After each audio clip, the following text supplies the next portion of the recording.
Assalamualaikum warahmatullahi wabarakatuh, Ibu dan teman-teman semua. Perkenalkan, saya Tasya Malinda, NIM 19036043 dari Kimia NKC 2019. Pada kali ini saya akan mempresentasikan tentang penyakit genetik pada mata kuliah biokimia metabolisme.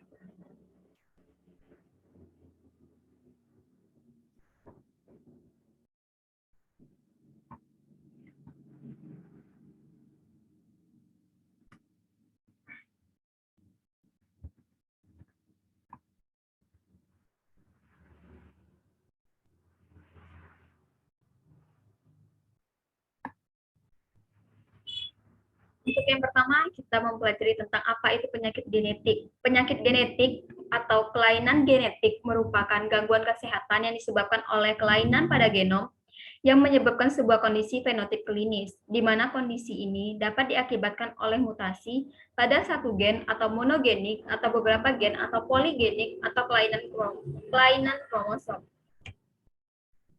Penyakit terkait genetik ini dapat ditunjukkan dengan tingkat keparahan yang berbeda, tergantung pada gen yang diturunkan bersifat resesif atau dominan. 1. Penyakit yang disebabkan oleh gen dominan, di mana penyakit ini biasanya dapat muncul walaupun hanya satu salinan gen dengan mutasi DNA dari salah satu pihak orang tua. Sebagai contoh, jika salah satu orang tua menderita penyakit ini, artinya setiap anak memiliki peluang 50% untuk mengidap penyakit tersebut. Kemudian yang kedua, penyakit yang disebabkan oleh gen resesif memiliki kemungkinan lebih rendah dalam menyebabkan gangguan berat pada seseorang. Hal ini karena gen resesif baru menimbulkan gangguan kesehatan jika diturunkan dari kedua orang tua atau kedua salinan gen harus mengalami mutasi DNA. Sebagai contoh, jika kedua orang tua memiliki satu salinan gen yang bermutasi, maka anak memiliki peluang 25% untuk mengidap penyakit tersebut.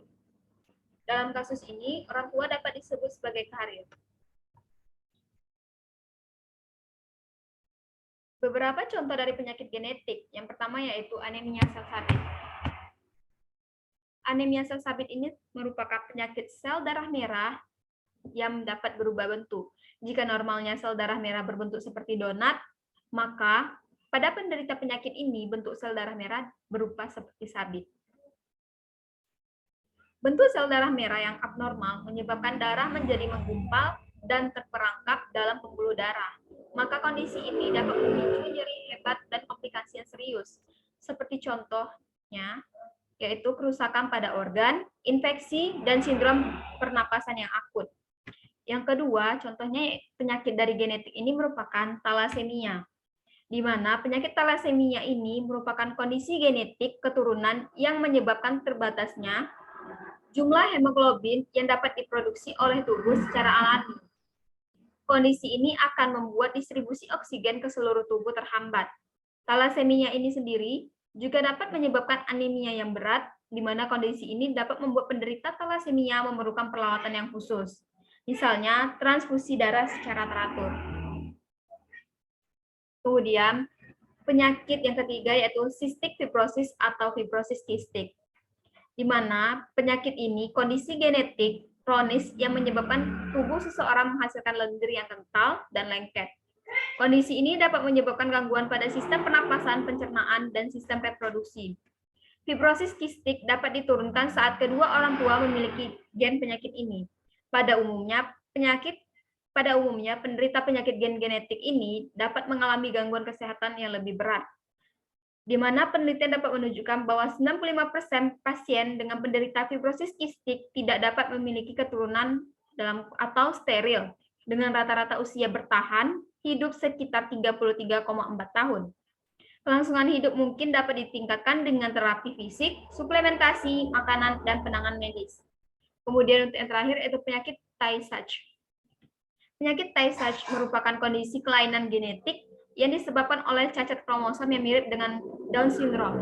Di mana pada penyakit Down syndrome ini, penyakit yang genetik diakibatkan terjadinya mutasi pada kromosom di mana terdapat satu salinan ekstra pada kromosom ke-21, di mana pada penderita penyakit Down syndrome tersebut menunjukkan kecenderungan penundaan perkembangan kognitif baik dalam tingkat ringan hingga parah.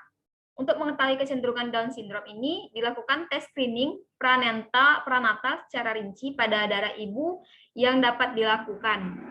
Selain itu, semakin tua usia ibu saat melahirkan, maka dapat meningkatkan kemungkinan anak mengalami penyakit Down syndrome tersebut.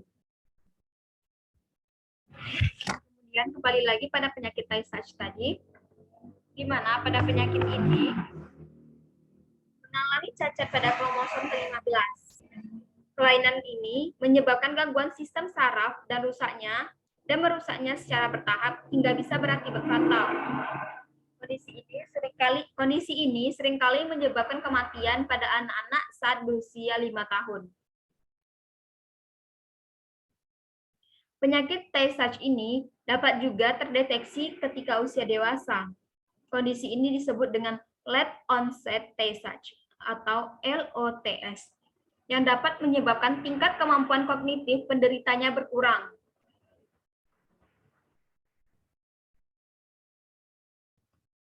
Kemudian untuk selanjutnya, bagaimana cara mencegah untuk timbulnya penyakit genetik ini sendiri? Untuk yang pertama, menurut Dr. Muhammad Iqbal Ramadan mengatakan, untuk mencegah penyakit genetik tersebut dapat dilakukan dengan olahraga secara teratur. Dengan berolahraga tentunya kita akan mengeluarkan keringat dan mengeluarkan cairan yang kotor pada tubuh kita. Kemudian yang kedua yaitu dengan mengkonsumsi makanan yang bernutrisi. Karena makanan merupakan salah satu bagian terpenting dalam tubuh kita, di mana kita memperoleh energi dari makanan. Yang ketiga yaitu menghindari merokok dan paparan bahan kimia. Karena bahan kimia dan rokok itu sangat berbahaya bagi tubuh dan dapat merusak organ tubuh dan dapat menimbulkan berbagai macam penyakit yang tidak diinginkan. Kemudian kelola stres. Karena jika seseorang dalam keadaan stres, maka banyak penyakit yang bisa dapat mengidap pada tubuh seseorang tersebut. Maka dari itu, kita harus memiliki sifat hidup yang tidak terlalu banyak pikiran dan cukup dijalani. Kemudian yang kelima yaitu cek kesehatan secara berkala. Karena mengecek kesehatan ini sangat perlu sekali bagi setiap orang. Jika kita tidak mengecek kesehatan, maka kita tidak akan tahu penyakit apa atau sebenarnya apa yang ada pada tubuh kita ini.